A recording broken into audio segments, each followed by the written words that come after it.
How's it going, everybody? I'm Lee, and you're watching The Tall Tesla Guy. Today we're going to be talking about some crazy stuff happening with Tesla. So the Model 3 redesign reboot / Model Y, and also what Tesla was thinking when they dumped their PR department, or what Elon was thinking. So kind of sit tight and let's get going. If it's your first time here, think about subscribing. Put down videos at least once a week, if not twice a week. Talk about everything from tech to lifestyle, DIY, and certainly Tesla, which is what we're going to go into today. And then if you're a returning subscriber, thank you so much for the support. I really appreciate it. Couldn't have done it without you. I appreciate you jumping back in here, listening to the videos, watching, engaging, commenting, all that sort of fun stuff. And it's been a great ride so far. I can't wait to see where we go from here. And think about hitting that like button if it's a video you kind of want to see, and let me know what kind of videos you guys are looking for, what to make down the road. So we're going to start right into it. As you guys know, I did put down a video last week talking about some of the stuff that was coming in the Model 3. We knew it wasn't speculation by then. They had made some, hinted at changes and stuff like that, and we had official kind of reports saying that, it was coming, changes to the Model 3 / Model Y, some of the things that they were adding, some updates, Model 3 updates, and that they needed to put the heat pump in and the regen brake and that kind of stuff. So all that stuff was coming, we knew it, and we saw kind of hints of it out there. Saw like a delivery of a Model 3 on the back of a truck, new ones that was coming. Well, they finally updated their website over the weekend / last week.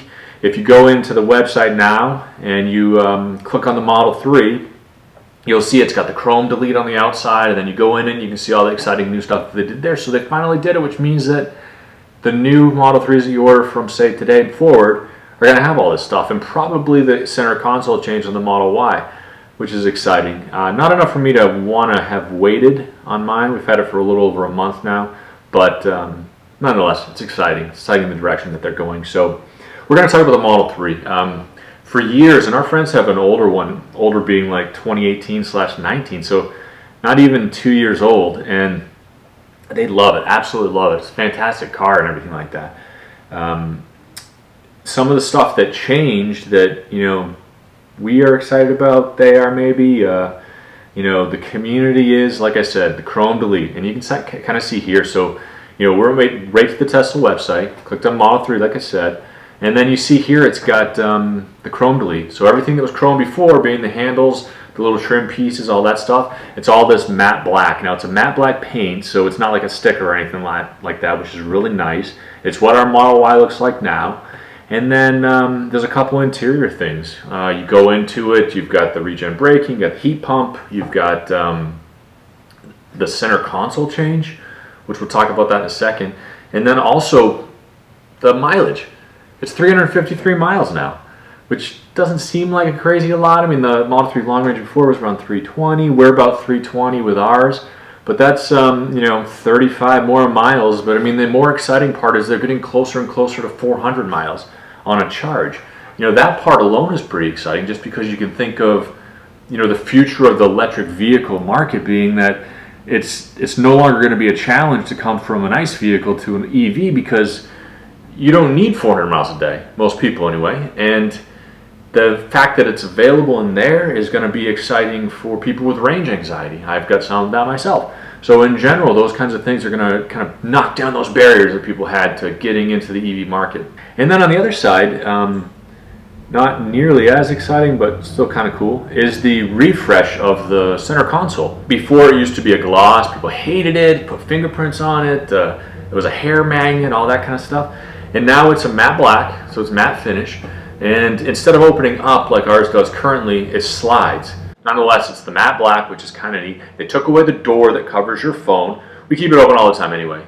It's got to add weight to it, I'm sure, but we keep it open all the time. And then they added a charging mat. So the Model 3 before didn't have a charging mat. You had to buy an aftermarket accessory to get it. Our Model Y has one, and now the Model 3 does.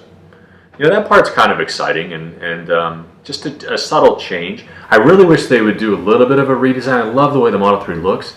You just think about the future. Like, say, after the Model Y, maybe we want to get a 3 or something like that. You just wish it changed a little bit on the outside, maybe a refresh. Similarly, like the Model S. The fact that the Model S Plaid is $140,000 is a barrier to entry anyway, but it also looks exactly the same as the regular Model S. So that kind of just makes it seem like, you know, you just wish it had a little bit different styling, maybe an updated styling, I guess.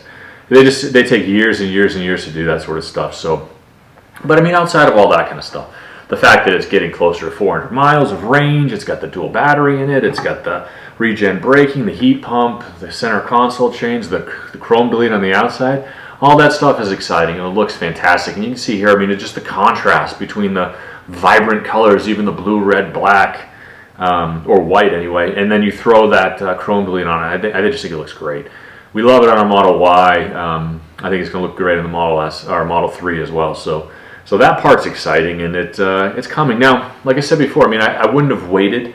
They're going to change some things in the Model Y too, like the center console, but the outside is going to look the same. It's not something I would have waited for. I wish ours had 400 miles of range, though they did do a software update somehow to give more range to the car, about 10% or something. I mean, that should put us closer to 340.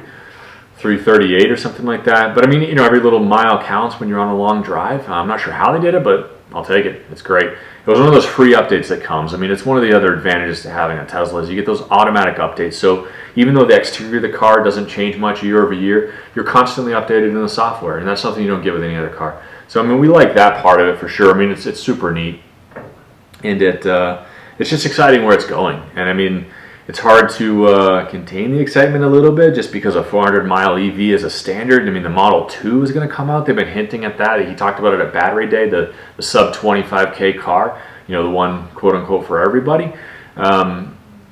They've seen some specs, and I saw some images of it, but I'm not sure if it's real or not. A two-door kind of thing.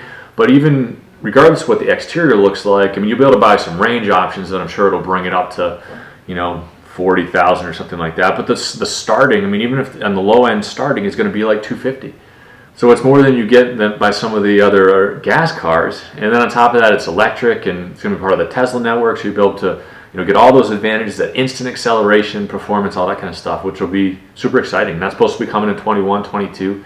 Either way, I think that's going to be fantastic. The other thing we wanted to talk about that's a little odd, I mean, not totally uncharacteristic for Elon, but because he hates the press anyway, is that he dumped his PR department. It sounded weird to say. Tesla's a big company. Now, how is he going to talk to the press? How are we going to find out about things? How is he going to handle issues that happen?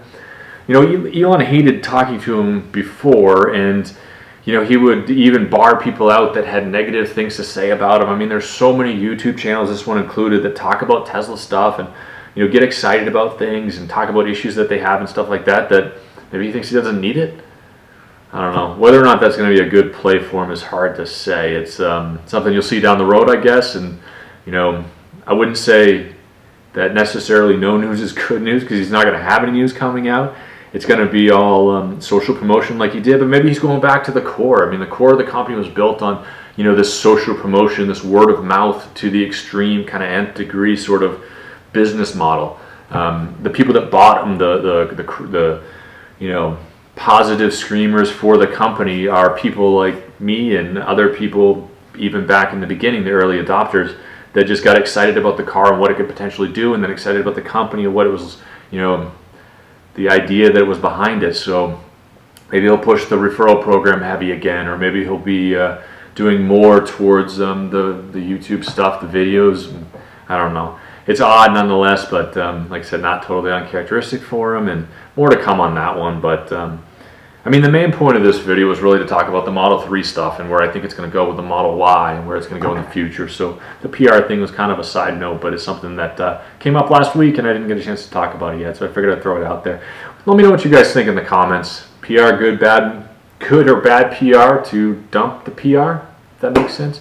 And what you think about the new Model 3. So, you know, I threw some pictures in there to show you. Check out the website to see it again too. And you know, if it gets you excited about buying a Tesla, there's a referral link down at the bottom. Feel free to use that if you want some free supercharging miles. Otherwise, you know, enjoy responsibly. But I hope you guys enjoyed the video, at least you know, what it was and that sort of thing. So thanks again for tuning in. Appreciate you guys watching and appreciate you guys coming back. And hope you guys have a great day and stay safe out there.